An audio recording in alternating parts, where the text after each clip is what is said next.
Rohan had always been a night owl.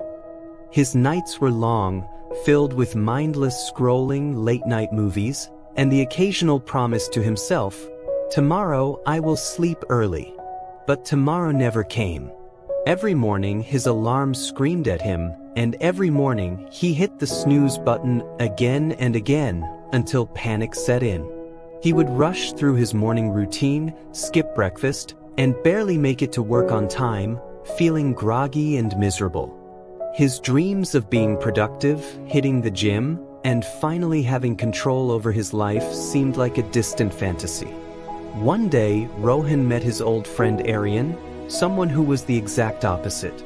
Aryan was the kind of guy who woke up at 5 a.m., went for a run, meditated, read books, and somehow managed to have an energetic, fulfilling day. Rohan couldn't understand how someone could have so much discipline. "How do you do it?" he finally asked, half expecting Aryan to reveal some magical formula. Aryan just smiled and said, "Let me tell you a story." Years ago, Aryan was just like Rohan, struggling to wake up early, constantly feeling tired, and always chasing time instead of using it wisely. One day, something happened that changed everything. It wasn't a motivational video or a self-help book. It was an old man at a park bench. Aryan had overslept and was rushing to a meeting when he saw this old man feeding pigeons, completely at peace. There was something about his calmness that made Aryan stop. Out of curiosity, he sat next to him. The old man chuckled, as if he could see through Aryan's exhausted face. "Late night, huh?" he asked. Aryan nodded.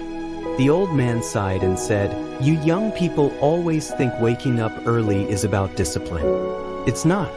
It's about what excites you enough to wake up." Aryan was confused. "What do you mean?" The old man smiled. "Imagine if tomorrow morning at 5 a.m. someone was going to give you $1 million. Would you wake up on time?" Aryan laughed. "Of course. Who wouldn't?" The old man nodded. "Exactly. So, waking up early isn't the problem. It's that you don't have a reason exciting enough to wake up for."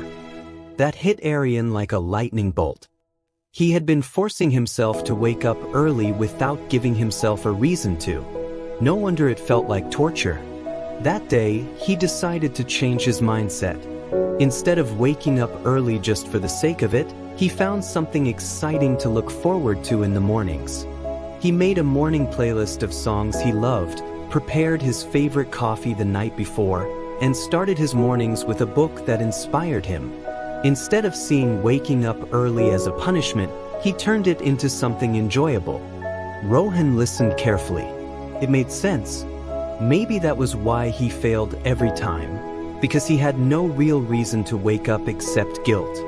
That night, instead of forcing himself to sleep early, he did something different. He made a list of things that genuinely excited him. He had always wanted to learn photography but never had time. He loved running but never got around to it. He enjoyed journaling but never had the energy for it. The next morning, for the first time, Rohan didn't wake up out of obligation. He woke up because he wanted to. He played his favorite song, stretched for a while, and went out for a walk. The air felt fresh, the world was still quiet, and for the first time, he felt like he had control over his day instead of the other way around. Days turned into weeks, and soon, waking up early was no longer a struggle. It became the best part of his day. He felt happier, more productive, and most importantly, in charge of his life. So, if you've been struggling to wake up early, maybe the problem isn't your discipline. Maybe it's your reason. Find something that excites you, and waking up won't feel like a chore. It will feel like a gift. And who knows? Maybe tomorrow morning will be the start of something life-changing.